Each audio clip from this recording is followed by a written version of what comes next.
माँ खड़ी हो गई। माता पार्वती ने आज खड़े होकर भगवान भोलेनाथ जी से निवेदन करा, आपने अपनी जिंदगी की ये गलती कर दी। क्या गलती? शंकर भगवान पूछ रहे हैं, कौन सी गलती? तुमने गणेश जी को प्रथम गिनती में बना दिया। कार्तिकेय भी तो गया था, अगर कुछ थोड़ा सा आशीर्वाद रखना था तो कार्तिकेय के लिए रखना था, पर तुमने केवल गणेश को प्रथम गिनती में बनाया है, ये तुम्हारी गलती है। तो गणेश जी ने परिक्रमा भी तो करी है। माता पार्वती खड़े होकर शंकर भगवान से बोली, भोलेनाथ मैंने अपनी जिंदगी में आपसे कभी कुछ नहीं मांगा, पर आज तुम्हारी ये पार्वती तुमसे एक वर चाहती है। शंकर भगवान ने कहा, मांग, तुझे क्या चाहिए? पार्वती कहती है, आज के बाद तुम्हारी कभी पूर्ण परिक्रमा ना लगे, आज के बाद तुम्हारी कभी पूर्ण प्रदक्षिणा ना हो। पूर्ण नहीं होनी चाहिए। कौन ने मांगा? जम के बोलो, पार्वती। शंकर की पूर्ण प्रदक्षिणा माता पार्वती ने कह दिया, भोलेनाथ आज के बाद ना हो, क्योंकि तुम भोले हो, तुम्हारे आसपास कोई घूम लेता है, तुम उसको कुछ भी निकाल कर दे देते हो। होता है, दो बहुएं होती हैं, एक बहू रहती है पूना में, बोलो कहाँ? मुंबई या पूना, और दूसरी बहू तुम्हारे साथ रहती है। अरे बोलो जम के, एक दूर रह रही है और एक तुम्हारे साथ रह रही है। पर सास को जो साथ रह रही है ना, रोज पूछ रही है ना, वो अच्छी नहीं लगती। वो जो दूर रहती है ना, उसका गुणगान 24 घंटे करती है। ये डोकरियों की आदत भी बुरी, बढ़िया, बड़ी बुरी आदत। जो पास रह रही है वो अच्छी नहीं लग रही, जो दूर रह रही ना, वो दिवाली पे आती है, बस दिवाली पे 30 त्योहार कराती, और दिवाली पे आते और आके पल्लू वल्लू लेके मम्मी जी मम्मी जी मम्मी जी करके आई आई करके बस 2-4 बार इधर उधर घूमेगी, और सास इतनी खुश हो जाएगी, तुरंत अंगूठी निकाल के चुपचाप रख ले, बस इतनी रख ले, उसको निकाल। जो तुम्हारे पास में है वो बुरी लग रही है, वो चाय दे रही है, दूध दे रही है, बस बोलने में कभी कभी बोल देती है। अब बहुएं हैं बेचारी, हो जाता है। एक सास बहू से कहती है, मैं सुबह 5 बजे उठती हूं, तू 4 बजे उठाकर। अब वो झगड़ा करते करते हमारे पास आ गए, और हमारे पास आके बोली, गुरुजी ये मेरी सास मुझे परेशान करे। मैंने बोला, तेरी सास को क्या बोल रही है? तो क्या मैं 5 बजे उठूं तो बहू 4 बजे उठना चाहिए। तो मैंने कहा, अच्छी बात बोली, कोई दिक्कत वाली बात नहीं है। एक काम कर, बहू की उम्र है 20 साल, तेरी उम्र है 70 साल, तू 20 साल की बन जा, मैं भी इसको जगाना चालू कर देता हूं।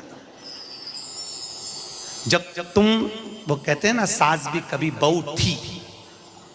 जब तुम बहू थे, तुम भी खूब अलमस्त चकाचक सोते थे, और तुम्हारी सास पहले उठती थी। बुढ़ापे में नींद नहीं आती जीजी, नहीं आती।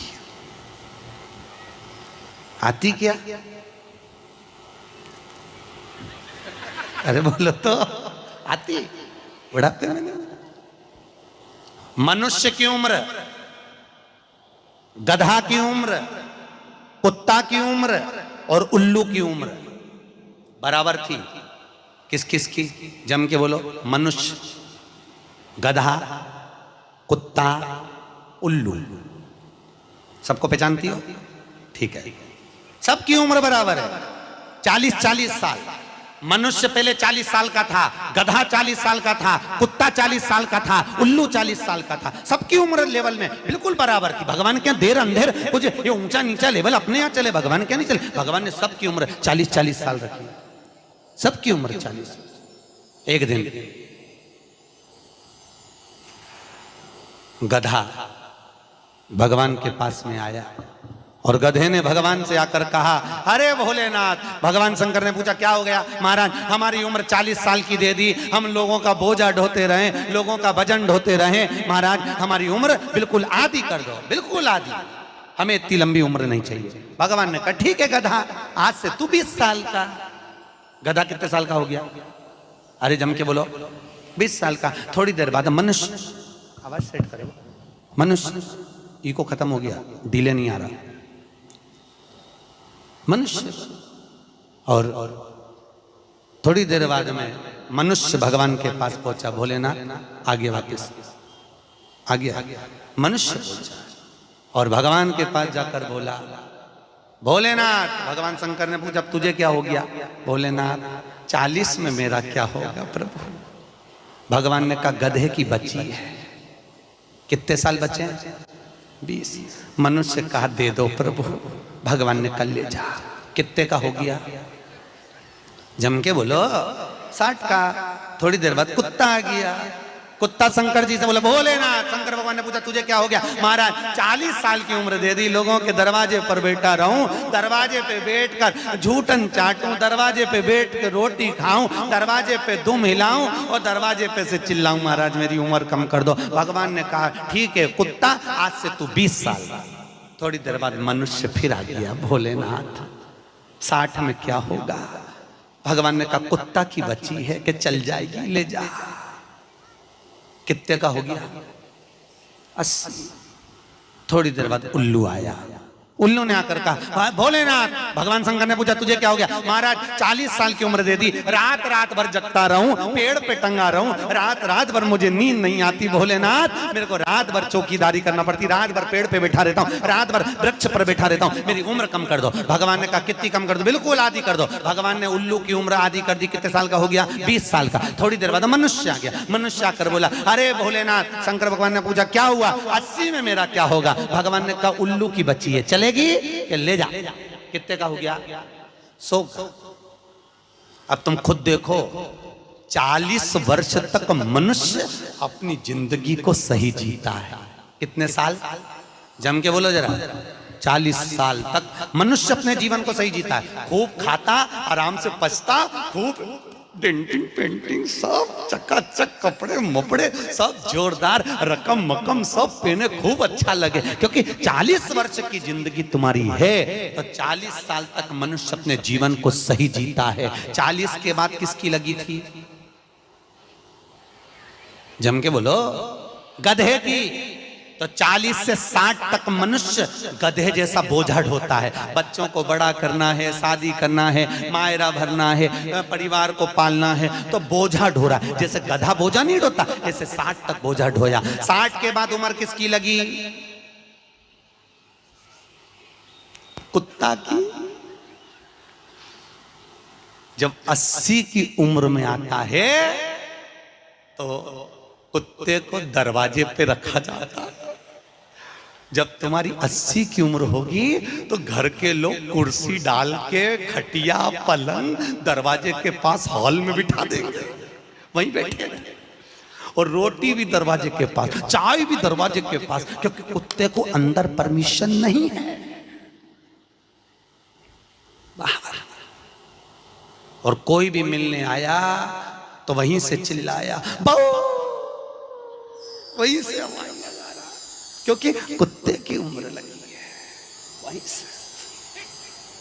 वहीं से अब कुत्ते के बाद में 80 के बाद 80 से 100 उल्लू की। डॉक्टर साहब क्या गए? डॉक्टर साहब मुझे रात में नींद नहीं आती। डॉक्टर साहब ने टेबलेट दे दी, नींद की गोली दे दी, डॉक्टर साहब ने इंजेक्शन लगा दिया। कितने भी अच्छे अच्छे डॉक्टर को दिखा लेना, पर 80 से 100 साल की जब उम्र होगी, डॉक्टर को क्या मालूम कि किसकी लग गई। शिव महापुराण कहती है 80 से 100 में कितनी भी दवाई खाओ, कितने भी इंजेक्शन लगवाओ, पर रात्रि को नींद नहीं आएगी। गोली खा भी लोगे तो रात के 1:30-2 बजे तक चकाचक सोएगी, 2 बजे के बाद उल्लू जैसी बैठी रहेगी। 2 बजे के बाद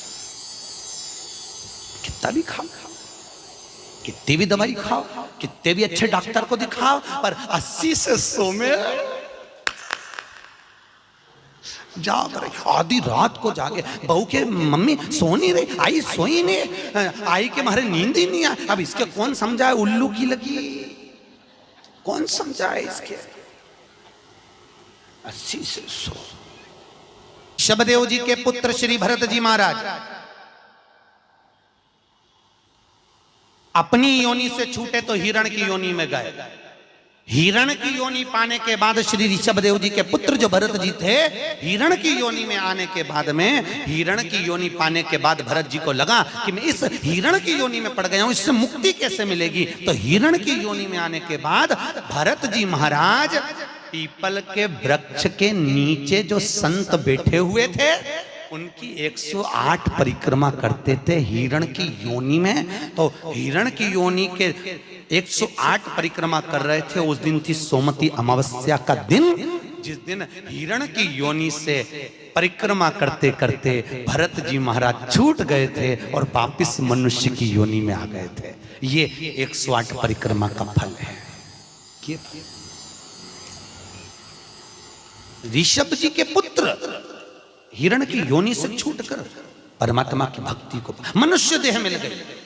शायद हो सकता है हम मानव की देह में हैं और मनुष्य की देह में आकर अगर हम भगवान की 108 परिक्रमा लगाते हैं, हम भगवान का भजन करते हैं, 108 परिक्रमा के अंतर्गत हम डूबे रहते हैं, तो हो सकता है मनुष्य की योनि से छूटकर हम देव योनि में चले जाए, भगवान की परास प्राप्त हो जाए। मां तो शास्त्र कह रहा है, अंजना माता गौतम बाबा से कहने पर शंकर की आराधना कर रही है। और आराधना करी माता अंजना ने, शिव जी की आराधना करी, शंकर की जब आराधना करी, शंकर का अभिषेक करा, भगवान भूत भावन प्रसन्न हो गए और शंकर भगवान ने उसी समय माता अंजना को वर प्रदान करा, तो चिंता मत कर, तेरे घर में पुत्र होगा। पुत्र, तू क्यों चिंता कर? भगवान शंकर जब भी देते हैं छप्पर फाड़ के देते हैं। भगवान कृष्ण के यहाँ कितने बच्चे दिए? 1,77,086। अब अंजना माता के यहाँ भगवान संतान दे रहा है। भगवान अंजना माता के यहाँ हनुमान जी महाराज कितने भाई थे? माता अंजना के गर्भ से जो संतान हुई थी, हनुमान जी महाराज सगे भाई कितने थे? हनुमान जी कितने भाई? अरे बोल, से जो संतान हुई थी, हनुमान जी महाराज सगे भाई कितने थे? हनुमान जी कितने भाई? अरे बोलो तो सही, हनुमान जी भाई कितने हैं? सगे भाई कितने हैं हनुमान जी महाराज? तो अंजना माता ने जब भगवान शिव की आराधना करी, शंकर की जब आराधना करी, तब भगवान शंकर प्रसन्न हुए। समय बीता, माता अंजना के गर्भ में भगवान शंकर के तेज पुंज को पवन देव ने ले जाकर माता अंजना के गर्भ में स्थापित करा। स्थापित करने के बाद पूर्णिमा के दिन, चैत्री पूर्णिमा के दिन, भगवान अंजना माता के गर्भ से शंकर का ही एक अवतार श्री हनुमान जी महाराज प्रकट हुए हैं। महाराज श्री हनुमान जी महाराज की। हनुमान जी सगे भाई हैं 6। कितने भाई हैं? 6 सगे भाई। सबसे पहले नंबर हनुमान, फिर गतिमान, केतुमान, धृतिमान, यतिमान। ऐसे हनुमान जी महाराज के 6 भाइयों का क्रम वर्णन किया गया है। कितने भाई हैं? 6। हनुमान जी महाराज का एक भाई है जिसका नाम है गतिमान। क्या नाम है? गतिमान। और जिसके यहाँ पर फैक्ट्री हो, किसी भी तरह की फैक्ट्री हो, चाहे वो नट बोल्ट की हो, पानी की हो, किसी भी तरह की फैक्ट्री हो, अगर फैक्ट्री में जरा सी भी तकलीफ आती है तो हनुमान जी महाराज के उल्टा पांव, लेफ्ट पांव के नीचे का सिंदूर लाकर गतिमान का नाम लेकर अगर फैक्ट्री पर स्वस्तिक बना दिया जाता है तो वो फैक्ट्री धड़ाके से चलना चालू हो जाती है, कभी खराब नहीं होती, कभी परेशान नहीं करती। महाराज गतिमान हनुमान जी के 3 नंबर का भाई, गतिमान का नाम। ये जो राजनेता होते हैं ना, जब चुनाव लड़ने के लिए जाते हैं और उन्हें विजय प्राप्त करना है तो विजय पाने के लिए वो एक ही काम करते हैं। हनुमान जी के 3 नंबर का भाई गतिमान, उस गतिमान के नाम से जो व्यक्ति युद्ध करने के लिए जा रहा है या विजय पाने के लिए जा रहा है, अपने बराबर का लच्छा जानते हो, नाड़ा मोली, उसको नाप कर गतिमान के नाम से लपेट कर हनुमान जी के मंदिर में रख देता है और उस मोली को फिर अपने हाथ पर बांध लेता है, तो वो हार नहीं सकता, विजय ही प्राप्त करेगा। गतिमान का इतना प्रभाव है हमारे, चाहे कुछ भी। गतिमान है वो, नीचे नहीं गिरने, उसकी प्रखरता गतिमान। श्री हनुमान जी महाराज का प्रागट्य हुआ, अंजना माता के गर्भ से श्री हनुमान जी महाराज प्रकट हुए। पवन तनय संकट हरन मंगल मूर्त रूप, राम लखन सीता सहित हृदय बसौ सुर श्री हनुमान जी महाराज प्रकट हुए। देवताओं ने पुष्पों की वृष्टि करी, गंधर्व गान करे, अप्सरा नृत्य करी, चारों तरफ सुख समाहित हुआ। श्री हनुमान जी महाराज की, हनुमान जी महाराज प्रकट हुए। प्रबल रावण को मारने में सबसे ज्यादा सहयोग किसने करा था? अरे जम के तो बोलो, हनुमान जी। पूरी पृथ्वी पर सबसे ज्यादा मंदिर किसके हैं?